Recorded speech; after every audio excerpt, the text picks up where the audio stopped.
कि schedule caste and OBCs are the mother organisations and communities in India of reserve categories. संसद में आप षड्यंत्र रचें, ले आए बिल जो लाना है, करें डाइल्यूट जिसको करना है, मगर हम आपकी डाइल्यूशन कर देंगे, आपकी पार्टियों की डाइल्यूशन कर देंगे, आपकी सरकारें डाइल्यूट कर देंगे और नए रिप्रेजेंटेटिव अपने में से चुनकर खुद वहाँ जाके बैठेंगे। ये ध्येय लेकर हम निकले हैं। ट्राइबल बचाओ मार्च चला, उसके बाद धीरे धीरे आपको बता दें कि कपवाड़ा से पुंछ रजौरी तक एसटी तबके से ताल्लुक़ रखने वाले नौजवान हल्ला बोल उन्होंने किया, रैलियां निकाली, गांव-गांव गए और लोगों को अवेयर किया। लेकिन इसके बाद आपको बता दें कि अब एसटी के लोगों के साथ एससी और ओबीसी भी शामिल हुए हैं। सीधे हम लिए चलते आपको तालिब चौधरी जो एसटी मार्च को लीड कर रहे थे उनके पास, और साथ ही साथ एससी और ओबीसी के दीगर लोगों के साथ भी बात करेंगे। आप हमारे साथ बने रहिए।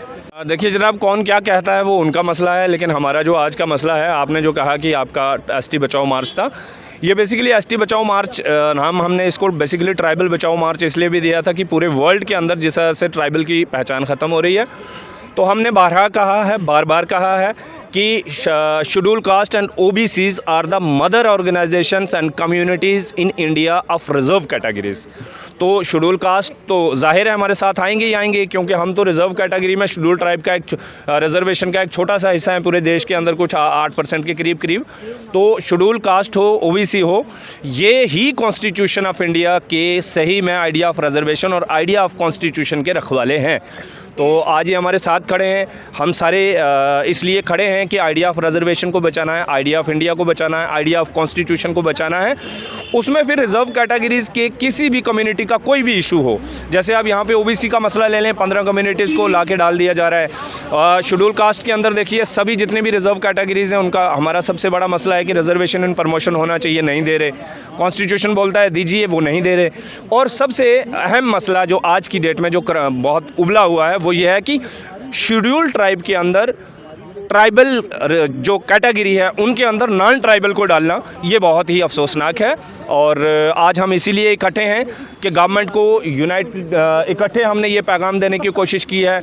यहाँ पे आपने देखा ओबीसी के, यहाँ पे बसोत्रा साहब को देखा, यहाँ पे सतीश भाई भगत को, सतीश भाई एडवोकेट विद्रोही को देखा आपने, यहाँ पे आप रजत भाई को देखते हैं, यहाँ पे जनाब नवांग को देखते हैं आप पाडर से, यहाँ पे गद्दी सभा के हमारे यूथ प्रेसिडेंट कुलदीप भाई को देखते हैं, यहाँ पे हमारे बुज़ुर्ग हैं उनको देखते हैं, तो तेली बिरादरी से हैं। आप जितनी भी रिजर्व कैटेगरीज हैं उनकी नुमाइंदगी यहाँ पे देखते हैं और ये सारे के सारे उनके लीडर्स हैं। ये कोई हमने प्रोटेस्ट नहीं रखा था, लोगों को नहीं बताया था। ये एक सिंपल पैगाम है गवर्नमेंट को कि जनाब होश के नाखून लीजिए, आप मत करिए डिल्यूशन, अनकॉन्स्टिट्यूशनल कुछ भी किया जाएगा हम बर्दाश्त नहीं करेंगे, क्योंकि हमारे आबाओ अजदाद ने कॉन्स्टिट्यूशन ऑफ इंडिया दिया है, हमारे बुज़ुर्गों ने ये कॉन्स्टिट्यूशन दिया है बहुत मेहनत करके। हम इस कॉन्स्टिट्यूशन के साथ, मसला रिजर्वेशन का भी नहीं है, मसला इस कॉन्स्टिट्यूशन को बचाने का है। तो हम इस कॉन्स्टिट्यूशन को बचाने के लिए जी जान से लड़ेंगे और लड़ते लड़ते जो भी कुर्बानी देनी पड़े हम उसके लिए तैयार। अपनी आइडेंटिटी को बचाने के लिए आप कब मार्च जो है कपवाड़ा से शुरू हुआ और पुंछ रजौरी में भी आप गए, लेकिन कहीं ना कहीं ये मार्च जो है चर्चाओं में रहा कि ये जो है कुछ नौजवान सिर्फ हल्ला बोल कर रहे हैं और ये सियासत चमकाओ मार्च है। अगर समाज में आपको जब ये पता चल रहा है कि ये ज़्यादती हो रही है और आपने अपने कॉन्स्टिट्यूशन आपको जो बुज़ुर्गों ने दिया आप उसके लिए आवाज़ दे देते हैं, कोई आपके साथ आता है नहीं आता है वो उनका मसला है। और दूसरी मैं बात कर दूं, जो आप कह रहे हैं कि पॉलिटिक्स करने के लिए, पॉलिटिक्स करना कोई गुनाह नहीं है। ये दुनिया का सबसे बड़ा जमहूरी मुल्क था और है आज की डेट में, हम उसको बचाएंगे। पॉलिटिक्स करना गुनाह नहीं है। अब बाबा साहब को देखते हैं, डॉक्टर BR अम्बेडकर साहब ने कहा है कि political power is a master key to open the all locks. तो जनाब पॉलिटिक्स अगर कर रहे हैं तो सबको ऐसी पॉलिटिक्स करनी चाहिए, साफ़ सुथरी, कॉन्स्टिट्यूशन की बचाने की पॉलिटिक्स करनी चाहिए। अगर यही पॉलिटिक्स है ये तो फिर इबादत है, नंबर 1। नंबर 2 ये है जनाब कि कौन किसका उसमें हाथ था किसका नहीं था। हमारा मसला एक ही है, क्लियर कट, कॉन्स्टिट्यूशन के साथ छेड़खानी हमें मंजूर नहीं। हमें जो हकूक़ दिए गए हैं हम उनमें बिल्कुल डिल्यूशन बर्दाश्त नहीं करते। यहाँ पे बेशुमार कमेटीज़ हैं, कॉन्स्टिट्यूशन का बेसिक फ्रेम है, कॉन्स्टिट्यूशन का बेसिक स्ट्रक्चर है, तो वो सारी चीज़ें हैं, उनको बचाने के लिए हम लड़ रहे हैं। और रिजर्वेशन विद इन रिजर्वेशन मतलब कहा जाता है कि ST A B C कुछ इसका नाम दो, इस हवाले से क्या कहेंगे? ये अपने आप में ही एक अजीब व गरीब सी बात है और ये इलीगल है, ये टिकेगा ही नहीं। अगर वक्ती तौर पे लोगों को खुश करने के लिए गवर्नमेंट ऐसा कुछ करती भी है, कोई छोटी मोटी हल्की सी दीवार इस कपड़े की तरह खड़ी भी कर देती है, तो उसके लिए सुप्रीम कोर्ट में जाने के लिए कोई बहुत स्ट्रॉन्ग पटिशन की ज़रूरत नहीं है। सिंपल एप्लीकेशन मूव होगी जो खुद गवर्नमेंट करवाएगी इलेक्शन के बाद, जब दोनों अतराफ से वोट ले लिए उसके बाद सिंपल से एप्लीकेशन मूव होगी और ये दीवार गिर जाएगी। हम फिर वही हो गए जो मतलब हमारे खदशा है, जो हम जिस चीज़ के लिए लड़ रहे हैं। एक तो हमारे हकूक़ सेव होने चाहिए, नंबर 2 जब हम ट्राइबल हैं तो ट्राइबल की लुकुर कमेटी ने क्राइटेरिया डिफ़ाइन किया हुआ है। हम कह रहे हैं ना भाई, पुलिस को आप दे दीजिए, वो हमारा ही हिस्सा है। आप दे दीजिए गद्दा ब्राह्मण को, वो हमारे गद्दियों के ब्राह्मण हैं, आप दे दिए उनको, किसने इनकार किया। लेकिन आप ब्राह्मण को, राजपूत को, सैयद को, मिर्ज़ा को एथनिक ग्रुप बना दे रहे हैं। किसके साथ?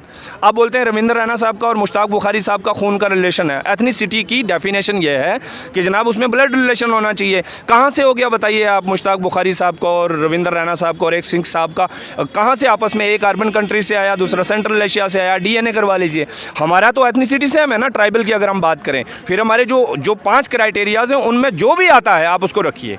हमने जब गद्दियों की मुखालफत नहीं की, हमने वेलकम किया। हमारे पार्डर से हमारे भाई हैं जो इनका पूरे लद्दाख को मिला, हमने कभी एतराज़ नहीं किया। जैसे हमारे सतीश भाई एडवोकेट ने कहा कि जैसे आप वाल्मीकि समाज को दे रहे हैं वो हमारा हिस्सा है, दे दीजिए, किसने मना किया। लेकिन आप शेड्यूल कास्ट के अंदर भी अपर कास्ट को डालेंगे, आप OBC के शेड्यूल ट्राइब में भी डालेंगे, OBC में डालेंगे, आप जनरल कोटा भी खा जाएंगे, तो फिर हम कहाँ जाएंगे? और फिर हमारी पहचान क्या बची? कल को मिसाल के तौर पर यहाँ पर ट्राइबल पर रिसर्च करने के लिए आपके ऑक्सफोर्ड यूनिवर्सिटी से कोई आता है, किसको पकड़ेगा वो ढूंढने के लिए पार्डर में क्या जाएगा? बुद्धिस्ट सोसाइटी के पास कि वो जम्मू में इजीली बैठा हुआ बख्शी नगर में एक ब्राह्मण की से बात करेगा, एक सैयद से बात करेगा। तो ये हमारी आइडेंटिटी का भी मसला है। वर्ल्ड वाइड ट्राइबल और जो माइनॉरिटीज़ कम्युनिटीज़ जो हैं, जो पिछड़े समाज हैं, उनको बचाने की कोशिश की जा रही है। और यहाँ पे हाल रिजर्व कैटेगरीज यूनियन के बैनर तले आप प्रोटेस्ट कर रहे हैं, OBCs आपके साथ आ गए हैं, SCs आपके साथ हैं।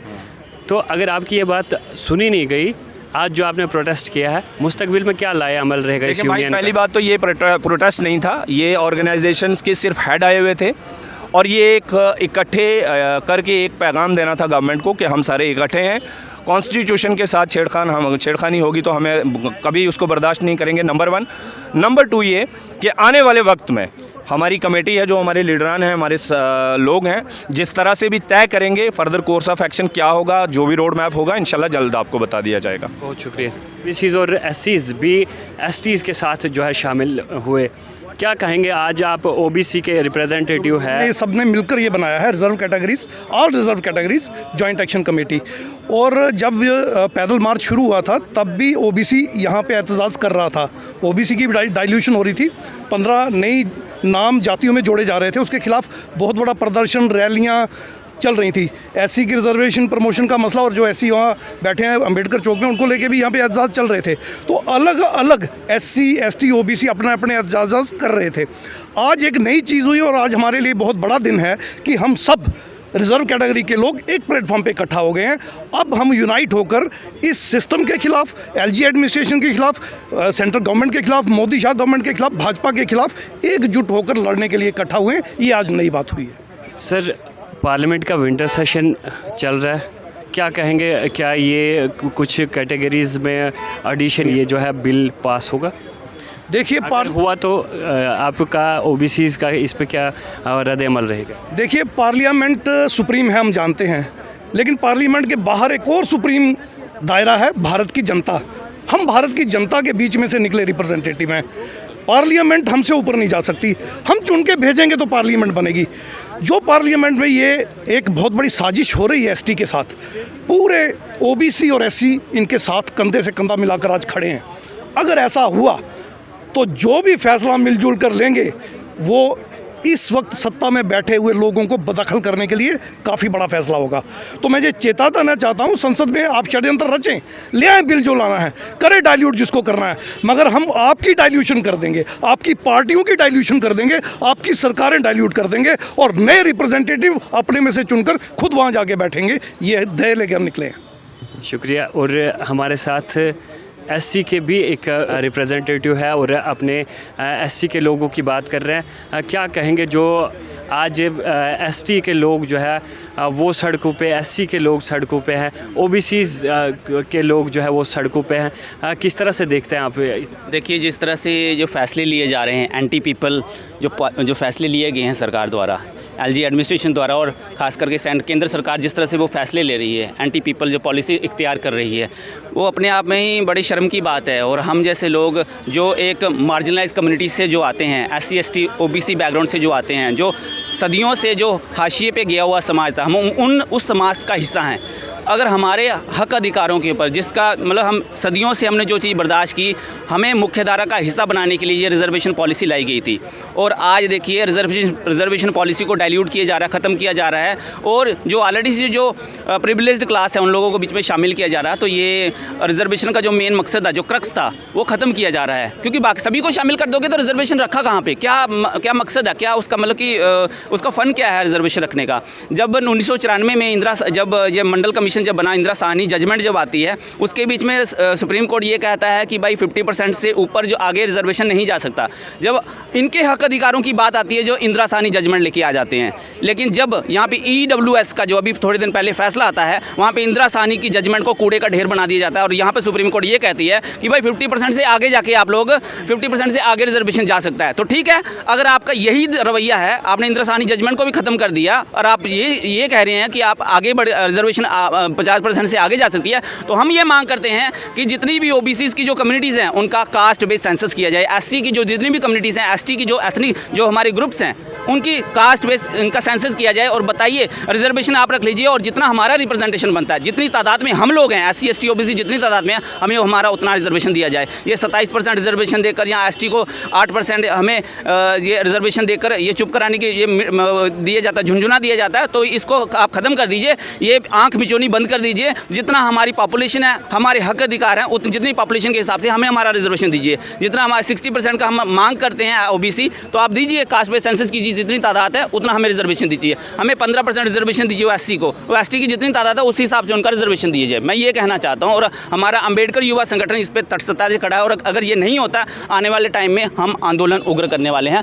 लार्ज स्केल स्टेट लेवल पे और सेंट्रल लेवल पे हम लोग आंदोलन करें। आर रिजर्व कैटेगरीज यूनियन के बैनर तले आज press club Jammu ST, SC और ओबीसी के रिप्रेजेंटेटिव्स पहुंचे और उनकी डिमांड्स क्या थी, इन सब के साथ हमने बात की। इनका क्या मानना था वो आप तक हमने पहुंचाया।